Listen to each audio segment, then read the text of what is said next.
A+Rൂമിലേക്ക് സ്വാഗതം. ഇന്നലെ രാത്രി ഒരാൾ വിളിച്ച കക്ഷി ചാലക്കുടിക്കാരനാണ്, ഒരു പാവം മനുഷ്യനാണ്. അദ്ദേഹത്തിനെ സംബന്ധിച്ചിടത്തോളം ഈ ചാനലിലെ ബാങ്ക് ലോണുമായിട്ടുള്ള നിരവധി എപ്പിസോഡുകൾ ഈ ചാനലിൽ ചെയ്തിട്ടുണ്ട്. ബാങ്ക് ലോൺ എടുത്ത് കുടിശ്ശിക ആയിട്ടുള്ള ആളുകളൊക്കെ നോട്ടീസ് കിട്ടിയാൽ എന്തൊക്കെ ചെയ്യണം, അതിൻ്റെ നടപടിക്രമങ്ങൾ എന്തൊക്കെയാണ്, നോട്ടീസുകൾ ഏതൊക്കെ തരത്തിലുള്ളതാണ് വരുന്നത്, അതെല്ലാം കാണിച്ചു കൊണ്ടുള്ള നിരവധി എപ്പിസോഡുകൾ, 30-ൽ പരം എപ്പിസോഡുകൾ ചെയ്തിട്ടുണ്ട്. അദ്ദേഹത്തിന് ശരിക്കും ഇത് ഗുണപ്പെട്ടു. ഈ സർഫാസി ആക്ട് പ്രകാരമുള്ള 13(2) നോട്ടീസ് വന്നപ്പോൾ തന്നെ ഇദ്ദേഹം കൃത്യമായും മറുപടി കൊടുത്തു. തുടർന്ന് അതിൻ്റെ കൊടുത്ത റിക്വസ്റ്റ് ഭാഗികമായി മാത്രമേ ബാങ്ക് അംഗീകരിച്ചുള്ളൂ. തുടർന്നുള്ള നോട്ടീസുകൾ വന്നിട്ടുണ്ട്, 13(4) വന്നിരിക്കുന്നു. എന്ത് ചെയ്യണം എന്ന് ചോദിച്ചുകൊണ്ടുള്ള ഒരു അന്വേഷണമായിരുന്നു ഈ ഫോൺ കാൾ.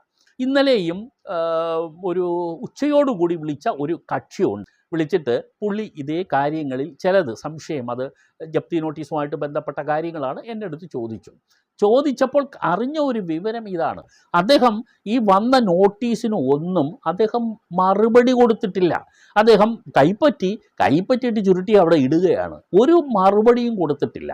അതിനിടയ്ക്ക് ഇദ്ദേഹം പറഞ്ഞു, ഞാൻ ബാങ്കിൽ പലതവണ പോയി, ബാങ്ക് മാനേജറെ കണ്ടു, അവരോട് ഞാൻ കുടിശ്ശിക തീർത്തു കൊള്ളാം, എനിക്കല്പം സമയം വേണം എന്നൊക്കെ ഞാൻ പലവട്ടം റിക്വസ്റ്റ് ചെയ്യാൻ പോയി. പക്ഷേ അവർ ഒന്നും പറ്റില്ല എന്ന് പറഞ്ഞ് എന്നെ തിരിച്ചയച്ചു എന്ന മറുപടിയാണ് പറഞ്ഞത്. ഇവിടെയാണ് ഇന്നത്തെ എപ്പിസോഡിൻ്റെ പ്രാധാന്യം. ദയവായി നിങ്ങൾ ബാങ്ക് മാത്രമല്ല ഏത് സ്ഥാപനത്തിൽ പോയാലും എൻ്റെ ഒരു അപേക്ഷയാണ്, നിങ്ങൾ അവിടെ പോയി അവിടുത്തെ പ്യൂണിനോടോ ക്ലാർക്കിനോടോ സൂപ്രണ്ടിനോടോ ഇല്ലെങ്കിൽ ബാങ്കിലെ മാനേജരോടോ ബാങ്കിലെ കൺസേൺഡ് ക്ലാർക്കിനോടോ ഒക്കെ നിങ്ങൾ ഈ പറയുന്ന സങ്കടം പറയുക മാത്രമാണ് നിങ്ങൾ ചെയ്യുന്നത്. പക്ഷേ നിങ്ങൾ ഒരു രേഖയും അവിടെ കൊടുക്കുന്നില്ല. രേഖ എന്ന് പറഞ്ഞാൽ നിങ്ങളുടെ ഗ്രീവൻസ് നിങ്ങൾ എഴുതി കൊടുക്കണം, രേഖയാക്കണം. അത് ബാങ്കുകാർ പലപ്പോഴും എഴുതി കൊടുത്താൽ ഇതൊന്നും ഇവിടെ പറ്റൂല, കൊണ്ടുപോയിക്കോളാൻ പറയും. ഇത് നേരത്തെയും ഞാൻ പറഞ്ഞിട്ടുള്ളതാണ്.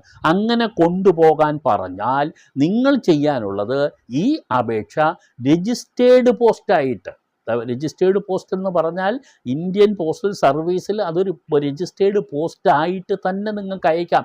25 രൂപയ്ക്കകത്തുള്ള ചിലവേ വരുള്ളൂ. നിങ്ങൾ അതവിടെ ഒരു കവർ വാങ്ങുക, കവർ വാങ്ങിയിട്ട് നിങ്ങൾ എഴുതിയ അപേക്ഷ നിങ്ങൾ അതിനകത്ത് ഇടുക. അവർ പറയുന്ന ചിലയിടത്ത് സ്റ്റാമ്പ് ഒട്ടിക്കാൻ പറയും, ചിലയിടത്ത് സ്റ്റാമ്പിൻ്റെ വാല്യൂ അനുസരിച്ചിട്ടുള്ള സീല് വെച്ച് തരും. ആ കവറിൽ നിങ്ങൾ അവരുടെ അഡ്രസ്സ് എഴുതുക, ടു ഫ്രം നിങ്ങളുടെ അഡ്രസ്സ് വെക്കുക. കവറിൻ്റെ ഏറ്റവും മുകളിൽ രജിസ്റ്റേർഡ് പോസ്റ്റ് വിത്ത് AD എന്ന് വെക്കണം. ഈ വിത്ത് AD അറിഞ്ഞുകൂടാത്ത നിരവധി ആളുകളുണ്ട്. അത് ഞാൻ കളിയാക്കുകയല്ല, അത് വീണ്ടും ആവർത്തിക്കുകയാണ്. AD എന്ന് പറഞ്ഞാൽ അക്നോളജ്മെൻറ്റ് ഡ്യൂ എന്നാണ് അത് ബ്രീഫായിട്ട് നമുക്ക് പറയുന്നത്. അക്നോളജ്മെൻറ്റ് ഡ്യൂ എന്നുള്ളതാണ്. അക്നോളജ്മെൻറ്റ് ഡ്യൂ എന്ന് പറഞ്ഞാൽ കൈപ്പറ്റി ചീട്ടെന്ന് മലയാളത്തിൽ പറയാം. ഇത് ഒരു കാർഡാണ്, അത് സൗജന്യമായി നമ്മുടെ പോസ്റ്റ് ഓഫീസിൽ കിട്ടും. അത് വാങ്ങും. നിങ്ങൾ അതിൽ പൂരിപ്പിക്കുമ്പോൾ ശ്രദ്ധിക്കേണ്ട ഒരു കാര്യം, അതിൽ ടു എഴുതേണ്ടത് നിങ്ങളുടെ അഡ്രസ്സാണ്, ഫ്രം എഴുതേണ്ടത് നിങ്ങൾ ആർക്കാണോ ഈ അപേക്ഷ കൊടുക്കുന്നത് അവിടെ, മാനേജർ ഏത് ബാങ്കാണോ ആ ബാങ്കിൻ്റെ പേര്, ആ ബാങ്കിൻ്റെ ബ്രാഞ്ച്, ആ പോസ്റ്റ് PO, ഇത് എഴുതി നിങ്ങൾ ടു എഴുതേണ്ടത് നിശ്ചയമായും നിങ്ങളുടെ അഡ്രസ്സും ഫ്രം എഴുതേണ്ടത് അവരുടെ അഡ്രസ്സുമാണ്. അവരുടെ അഡ്രസ്സ് എഴുതിയില്ലെങ്കിലും വേണ്ടില്ല, അവരവിടെ നിന്ന് അവരുടെ സീല് വെച്ചിട്ട് അവരത് ഒപ്പിട്ട് തന്നോളും. പക്ഷേ ഫ്രം കൂടെ വെക്കുന്നതാണ് എപ്പോഴും നല്ലത്. ഇതെന്താണ്? നമ്മൾ അയക്കുന്ന രജിസ്റ്റേർഡ് പോസ്റ്റ് അവർ കൈപ്പറ്റുകയും അത് കൈപ്പറ്റി എന്നുള്ളതിൻ്റെ തെളിവായിട്ട് നമുക്ക് തിരിച്ചു കിട്ടുന്ന ഒരു രേഖയാണ് അക്നോളജ്മെൻറ്റ് സ്ലിപ്പ്. ബാങ്ക് മാത്രമല്ല, നമ്മൾ ഏത് സർക്കാർ ഓഫീസിലും വെറുതെ നിങ്ങൾ ഓർഡിനറി പോസ്റ്റ് അയക്കരുത്. രജിസ്റ്റേർഡ് പോസ്റ്റായിട്ട് അയക്കുകയും അക്നോളജ്മെൻറ്റ് ഡ്യൂ അതിൻ്റെ കൂടെ അറ്റാച്ച് ചെയ്യുകയും വേണം. കാരണം നമുക്ക് പിന്നീട് ഇതിനെതിരെ നമുക്ക് നിയമ നടപടിക്ക് പോയാലും മറ്റ് അപ്പീലുകൾ കൊടുക്കേണ്ട ആവശ്യം വന്നാലും ഹയർ അതോറിറ്റീസ് നമ്മൾ ഇത് കൊടുത്തു എന്നുള്ളതിൻ്റെ തെളിവ് നമുക്ക് വേണം. കോടതിയിലുള്ള പ്രാക്ടീസ് ചെയ്യുന്ന ഒരു അഭിഭാഷകൻ എന്നുള്ള നിലയിൽ എനിക്ക് നിങ്ങളെ ഓർമ്മിപ്പിക്കാനുള്ളത്, കോടതിയോട് നമുക്ക് പറയാൻ പറ്റൂല ഞാൻ 10 വട്ടം ബാങ്കിൽ പോയി മാനേജരോട് ഞാൻ കുടിശ്ശിക തീർത്തുകൊള്ളാം, തവണകളായി അടച്ചുകൊള്ളാം എന്ന് പറഞ്ഞ് റിക്വസ്റ്റ് ചെയ്തതെന്ന് പറഞ്ഞാൽ കോടതി അംഗീകരിക്കില്ല.